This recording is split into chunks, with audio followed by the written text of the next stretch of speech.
नमस्कार विद्यार्थी मित्रांनो, स्वागत आहे आपलं इन्फॉर्मेशन अड्डा 24/7 या यूट्यूब चॅनलवर। मित्रांनो, तुम्ही आरोग्य सेवक, आरोग्य सेविका, ग्रामसेवक या पदाचे वेळापत्रक प्रसिद्ध झालेले आहे ते तुम्ही पाहिलंच असेल। त्या पदाची तुम्ही आता परीक्षा देणार असाल तर मग नेमकी ऑनलाईन पद्धतीने तुमची जी परीक्षा आहे ती कशा पद्धतीने होते, जर एखाद्या वेळेस काही विद्यार्थी पहिल्यांदा परीक्षेला बसलेले असतील तर त्यांच्यासाठी ही माहिती अतिशय महत्त्वाची असणार आहे की IBPS कंपनीमार्फत तुमची ऑनलाईन कशा पद्धतीने त्या ठिकाणी परीक्षा घेतली जाते त्याबाबतची सविस्तर माहिती, मॉक टेस्ट ज्याला आपण म्हणतो, ती प्रसिद्ध करण्यात आलेली आहे। ती लिंक या ठिकाणी देण्यात आलेली आहे। त्याबाबत आपण सविस्तर माहिती आत्ताच्या व्हिडिओमध्ये पाहणार आहोत। त्यासाठी तुम्ही हा व्हिडिओ शेवटपर्यंत पाहत राहा आणि जर तुम्हाला हा व्हिडिओ आवडला तर नक्की लाईक करा आणि अशाच प्रकारच्या रिक्रुटमेंट बद्दल माहिती घेण्यासाठी आपल्या या चॅनलला नक्की सबस्क्राइब करायला विसरू नका। आपलं टेलिग्राम चॅनल आहे इन्फॉर्मेशन अड्डा 24/7। त्या टेलिग्राम चॅनलची लिंक या व्हिडिओच्या डिस्क्रिप्शन बॉक्समध्ये देण्यात आली आहे। त्या ठिकाणी जाऊन तुम्ही टेलिग्राम चॅनल जॉइन करू शकता, म्हणजे तुम्हाला वेगवेगळ्या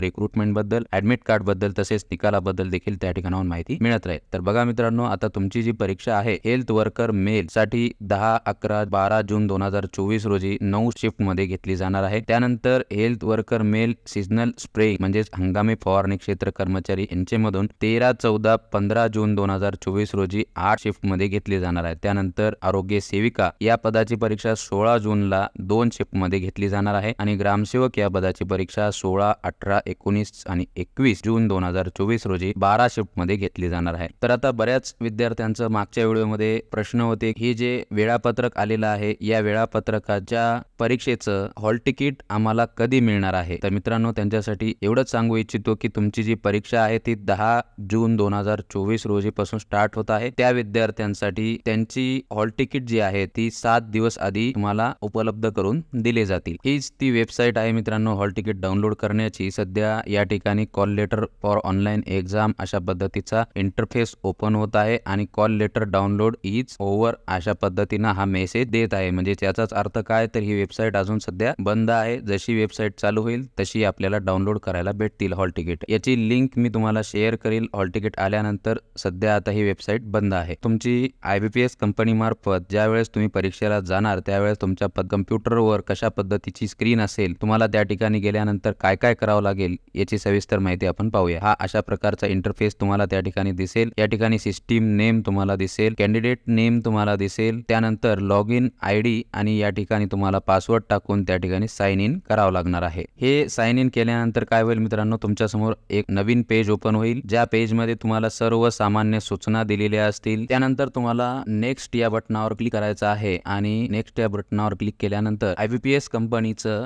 एक परीक्षेसाठीचं सूचनेबाबतचं एक पेज ओपन होईल, ज्यामध्ये तुम्ही ज्या पदाच्या परीक्षेला बसलेला आहात त्या परीक्षेच्या विषयाबाबतीत माहिती या ठिकाणी दिलेली असेल। मराठी भाषा, इंग्रजी भाषा, सामान्य ज्ञान, तर्कशक्ती आणि गणितीय क्षमता या विषयांवर तुमची परीक्षा घेतली जाणार आहे। त्यावर तुमचे प्रश्न किती आहे, त्याला मार्क्स किती असणार आहेत, एकत्रित वेळ तुम्हाला किती दिलेला आहे याबाबतची सविस्तर माहिती या ठिकाणी देण्यात आलेली असते। त्यानंतर काय करायचंय, तुम्हाला तुमच्या परीक्षेची डिफॉल्ट लँग्वेज जी आहे ती या ठिकाणी सिलेक्ट करायची आहे। मराठी, इंग्रजी दोन्ही भाषेमध्ये तुम्ही परीक्षा देऊ शकता। त्यानंतर या ठिकाणी सर्व जे सूचना आहेत, I have read, understood, instructions वगैरे जे काय आहे ते तुम्हाला वाचून घ्यायचं आहे आणि त्यानंतर त्याला टिक मार्क करून I am ready to begin या बटनावर येऊन क्लिक करायचं आहे। त्यानंतर काय होईल, तुमची परीक्षा सुरू होईल आणि या ठिकाणी तुम्हाला टाइम लेफ्ट दिसेल। तुम्हाला तुमच्या परीक्षेत घड्याळ बघण्याची कोणतीही आवश्यकता नाही। तुम्हाला तुमच्या परीक्षेचा वेळ किती राहिलेला आहे बाकी याची सविस्तर माहिती या ठिकाणी तुम्हाला दिसेल। त्यानंतर तुमचे सेक्शन्स दिसतील, ज्यामध्ये तुमच्या परीक्षा कोणत्या कोणत्या विषयांवर घेतली जाणार आहे। Marathi, English, general knowledge, reasoning and numerical ability या विषयांची तुम्हाला टॅब दिसतील। पहिल्यांदा तुम्हाला मराठीचा दिसेल। मराठीच्या याच्यामध्ये आल्यानंतर टॅब मध्ये आल्यानंतर तुम्हाला तुमच्या मराठीचे क्वेश्चन्स नंबर 1 या ठिकाणी दिसेल। इंग्लंड मधून जन्मलेल्या कुसुमाग्रजांना शेक्सपियर म्हणतात व कुसुमाग्रज म्हणतात। काय म्हटले यामध्ये, पुढील प्रत्येक वाक्याचे 4 भाग पाडले आहेत। व्याकरणाच्या, वाक्यरचनेच्या किंवा भाषेच्या दृष्टीने वाक्य सदोष असल्यास कोणत्या भागात दोष आहे ते ठरवून त्या भागाचा क्रमांक उत्तर म्हणून द्या। वाक्य निर्दोष किंवा बिनचूक असल्यास उत्तर 5 असे द्या। तुम्हाला या ठिकाणी 5 ऑप्शन दिलेले आहेत, 4, 2, 1, 5, 3। तुम्हाला जे योग्य वाटते त्या योग्य उत्तरावर तुम्हाला टिक मार्क करायचा आहे आणि सेव्ह आणि नेक्स्ट वर केल्यानंतर दुसरा प्रश्न तुमच्या समोर उपस्थित होईल। त्यानंतर दुसरा प्रश्नही तशाच पद्धतीने आहे, जे तुम्हाला योग्य उत्तर वाटेल त्याला क्लिक करायचं आहे आणि सेव्ह आणि नेक्स्ट वर क्लिक करून पुढील प्रश्न तुम्हाला येऊन जाईल। अशाच पद्धतीने इंग्लिश लँग्वेजचे प्रश्न तुम्हाला सोडवायचे, त्यानंतर जनरल नॉलेजचे प्रश्न सोडवायचे, न्यूमेरिकल एबिलिटी यावरील तुम्हाला प्रश्न सोडवायचे। तुम्हाला या ठिकाणी वेळ दिलेला असतो, सर्व ज्या प्रश्नाचे उत्तर तुम्ही दिलेले आहे त्या ठिकाणी तुम्हाला अशा पद्धतीने ग्रीन मध्ये दाखवते, ज्या प्रश्नाचे उत्तर तुम्ही दिलेले नाही त्याला रेड मध्ये दाखवते आणि ज्या प्रश्नापर्यंत तुम्ही अजून पोहोचलाच नाही त्याला व्हाईट कलर मध्ये दाखवते। अशा पद्धतीने तुम्हाला त्या ठिकाणी परीक्षेला गेल्यानंतर इंटरफेस दिसणार आहे। तुम्ही कोणीही गोंधळून जायचं नाही किंवा घाबरून जायचं नाही, व्यवस्थित न घाबरता सर्व प्रश्नांची उत्तर अचूक तुम्हाला त्या ठिकाणी सोडवायची आहे। तर आता बघा मित्रांनो, तुम्ही ज्या पदाच्या परीक्षेसाठी आता 10 जून पासून परीक्षेला बसणार आहात त्या पदांच्या भरतीसाठी ऑनलाईन परीक्षेसंदर्भात एक माहिती पुस्तिका प्रसिद्ध झालेली आहे। या ठिकाणी बघा मित्रांनो, खाली दर्शवल्याप्रमाणे ऑनलाईन परीक्षेत वस्तुनिष्ठ स्वरूपाच्या बहुपर्यायी प्रश्नावल्या असतील। तुम्हाला ऑब्जेक्टिव्ह टाइप प्रश्न परीक्षेमध्ये असणार आहेत। आरोग्य सेवक पुरुष 40%, आरोग्य सेवक पुरुष 50%, हंगामी फवारणी क्षेत्र कर्मचारी, आरोग्य परिचारिका म्हणजे आरोग्य सेविका, कंत्राटी ग्रामसेवक या पदांकरिता परीक्षेचे स्वरूप कशा पद्धतीने